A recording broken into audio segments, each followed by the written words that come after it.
Hi friends, కౌశిక్కి Jagadhatri మీద అనుమానం వస్తుంది. తను ఏదో రహస్యంగా ఏదో చాటు మార్గంలో వ్యతిరేకంగా ఏదైనా పని చేస్తుందని చెప్పేసి కౌశిక్కి అనుమానం వస్తుంది. జగదాత్రికి కేదార్కి ఇక సాధు సార్ దగ్గర నుంచి ఫోన్ వస్తుంది ఒక కేసు కోసమని.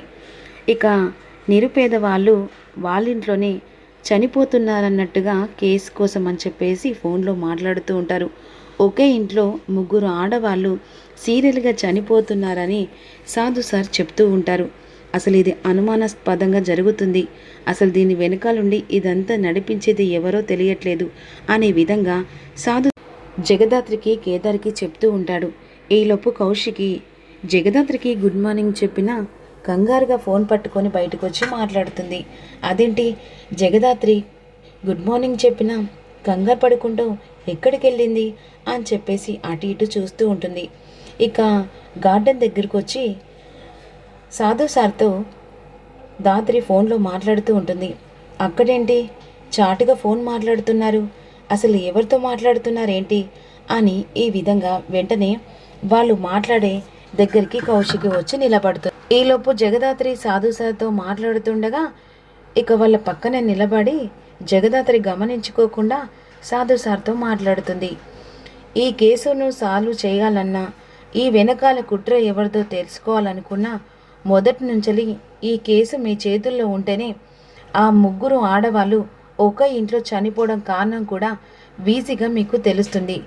డీజీ గారు మీకు సపరేట్గా ఈ కేసును మీకు హ్యాండ్ ఓవర్ చేయమన్నాడు అని విధంగా సాధు సార్ జగదాత్రికి కేదార్కి చెప్తూ ఉంటారు. అప్పుడు వెంటనే దాత్రి విధంగా అంటుంది, మీరు చెప్పింది మాకు అర్థమైంది సార్, దీని వెనకాల మిస్టరీ ఏంటి, అసలు ఎవరు అంతకుడు అనేది ఖచ్చితంగా నా టీంని తీసుకొని ఎంక్వైరీ మొదలు పెడతాం సార్, జై హింద్ సార్ అని చెప్పేసి కాల్ కట్ చేస్తుంది. ఈలోపు అసలు ఎవరో తెలుసుకోవాలి, దీని వెనకాల తెర వెనకాల ఉండి నడిపించిన ఆ వ్యక్తి ఎవరో తెలుసుకుందాం అని చెప్పేసి దాత్రి కేదార్ మాట్లాడుకుంటూ ఇక ఆలోచిస్తూ వెనక్కి తిరిగి చూసరికి కౌశిక్ని చూసి జగదాత్రి ఒక్కసారిగా ఉలిక్కి పడుతుంది. ఇక ఏంటి జగదాత్రి అంత కంగారుగా ఇక్కడ గార్డెన్లోకి వచ్చి చాటుగా ఫోన్ మాట్లాడాల్సిన అవసరం ఏముంది? గుడ్ మార్నింగ్ చెప్పినా వినిపించుకోకుండా భయంతో వచ్చి ఫోన్ మాట్లాడుతున్నావు, అసలు ఏంటి? ఫోన్లో ఎవరు? అబే ఏం లేదు వదినా, అది స్కూల్ నుంచలో వచ్చిందా? ఏదో కేసు, ఏదో ప్రాబ్లం సాల్వ్ చేస్తాం టీం అని చెప్పేసి అన్నావే. అబ్బే మీరు తప్పుగా విన్నట్టున్నారు వదిన. ఎందుకు? ఇదేనా మీరు దాస్తున్న నిజం? కావాలని చెప్పేసి ఎన్నోసార్లు ఇలాంటి అబద్ధాలు చెప్తూ దాచుకుంటూ వచ్చారు కదా, దాచిపెడుతూ కూడా. ఇప్పుడు మీకు ఎవరో ఫోన్ చేశారు, దాని వెనకాల ఎవరున్నారో నాకు తెలియదు, కానీ ఇవన్నీ మీరు దాస్తున్నారు, అబద్ధం ఆడుతున్నారని అర్థమవుతుంది. అప్పుడప్పుడు ఇంట్లో నుంచి వెళ్ళిపోతూ అన్ని అబద్ధాలతో బయట మీరు చేసేది చేస్తున్నారు. ఇలాంటి పనుల అసలు మీరు ఏం చేస్తున్నారో, మాకు స్కూల్ అని పేరు చెప్పి ఇలాంటి అబద్ధాలను దాచిపెడుతున్నారు అని జగదాత్రి కేదార్ మీద ఇక నమ్మకం పోయినట్టుగా కౌశికి మాట్లాడుతూ ఉంటుంది. చెప్పా పెట్టకుండా వస్తారు. అదేంటి జగదాత్రి ఈ టైం ఏంది స్కూల్ అంటే? స్కూలు, ఎక్స్కర్షను వగేరా వగేరా అని చెప్పేసి అంటారు. అది కాదు వదిన మీరు అని అంటుండగా మాట్లాడుకు జగదాత్రి, నువ్వు మాట్లాడుకునేసరికి తడబడుతూ టెన్షన్ పడుతూ కంగారు పడిపోతుంటుంది దాత్రి. మీరు ఎంతలా దాచిపెడుతున్నారో, ఎంతలా వెనకాల అందరినీ మోసం చేస్తున్నారో ఇప్పటికైనా నిజం బయట పెడతారా?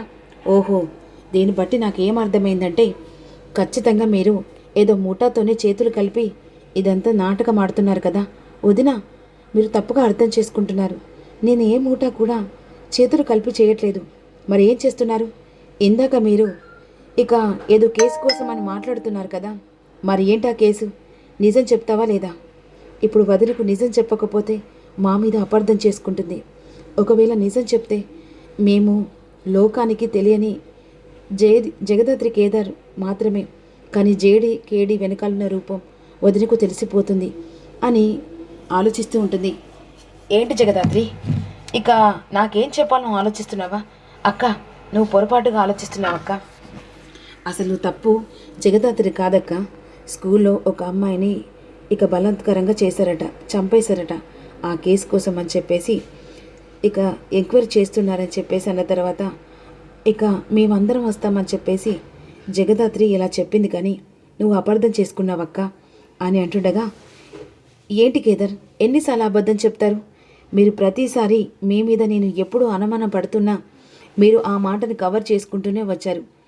అసలు మీరు చేస్తుంది ఏంటో నాకు మాత్రం సాక్ష్యం దొరకనివ్వకుండా రోజు తప్పించుకుంటూనే ఉన్నారు.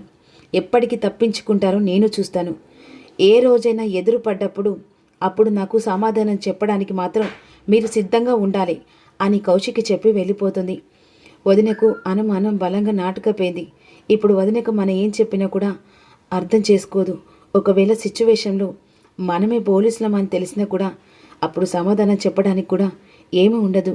కానీ ఇప్పుడు ఇలా ఎదురుపడడంలో ఇక నిజాన్ని దాచిపెట్టడంలో తప్పదు కేదార్. నాకు కూడా తప్పు అని తెలిసినా కూడా దాచిపెట్టక తప్పదు. ఒకవేళ వదినకు నేనే జేడికేయడని మన ఇద్దరం తెలిసిన తర్వాత అప్పుడు మన దగ్గర సమాధానం లేదు అనే విధంగా అంటుంది. ఈలోపు వెంటనే యువరాజ్ ఆఫీస్కి బయలుదేరుతాడు. ఆ సమయంలో ఇక నిషి విధంగా అంటుంది, ఆఫీస్కి బయలుదేరే టైంకు ఒకటే చెప్తున్నాను యువరాజ్, ఆ సోని కనుక మళ్ళీ ఏదైనా చేస్తే ఈసారి నేను నా ప్రాణాలు మాత్రం తీసుకోవడానికి గ్యారంటీ అనే విధంగా అన్న తర్వాత, పిచ్చి గాని పట్టిందా? అయినా నువ్వు నా ప్రాణం, నేను ప్రేమించి పెళ్లి చేసుకున్నాను. ఆ సోని జస్ట్ మా ఆఫీస్లో వర్క్ చేసే ఆవిడ. నిన్న అన్ఎక్స్పెక్టెడ్గా అలా జరిగింది, కానీ నువ్వు నా భార్యవు, అలా అపార్థం చేసుకోకు అనే విధంగాని చెప్పి వెళ్తాడు. ఈలోపు వెంటనే ఆఫీస్కి వెళ్తుంది. ఇక సోని ఈలోపు వెంటనే యువరాజ్ క్యాబిన్లో ఉంటుంది.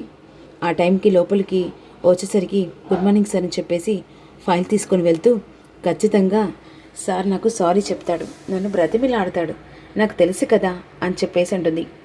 ఈలోపు సోని అని చెప్పేసి పిలుస్తాడు. నేను అనుకున్నాను సార్ మీరు ఖచ్చితంగా నాకు సారీ చెప్తారని అని ఈ విధంగా అంటుంది. ఏంటి సార్? ఏం లేదు సోని, ఇక నిన్న జరిగిన దానికి ఎక్స్ట్రీమ్లీ సారీ. పర్లేదు సార్, అయినా ఇక నేనే ఏదో పని మీద వచ్చినందుకు మీ ఇంట్లో వాళ్ళందరూ కలిసి ఇలా చేశారు కదా, అయినా పొరపాటు నాదే సార్. అయినా మీతో మాట్లాడడం కూడా ఇక నాకు కూడా నచ్చట్లేదు సార్. అలా అనుకు సోని, అలా కరెక్ట్ కాదు. అయినా జస్ట్ ఫ్రెండ్స్ లాగా ఉంటే తప్పేముంది? గురుడు నా లైన్లోకి వస్తున్నాడు. వద్దు సార్, మళ్ళీ ఫ్రెండ్స్ ఏదన్నా అంటే నిషిక గారు వచ్చి మళ్ళీ నన్ను కొడతారు. వద్దులే సార్. అయినా నువ్వు రావాలనుకుంటే అది నాకు ఫోన్ చెయ్యి, అంతేకాని అలా ఇంట్లో వాళ్ళకి అందరికీ తెలిసేలా రాకు. Please try to understand.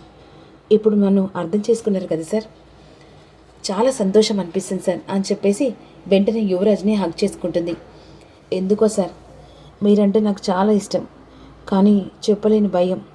మొదటిసారి మిమ్మల్ని చూసినప్పుడు ఇలాంటి భర్త దొరికితే బాగుండని చెప్పేసి అనుకున్నాను, కానీ బ్యాడ్ లక్.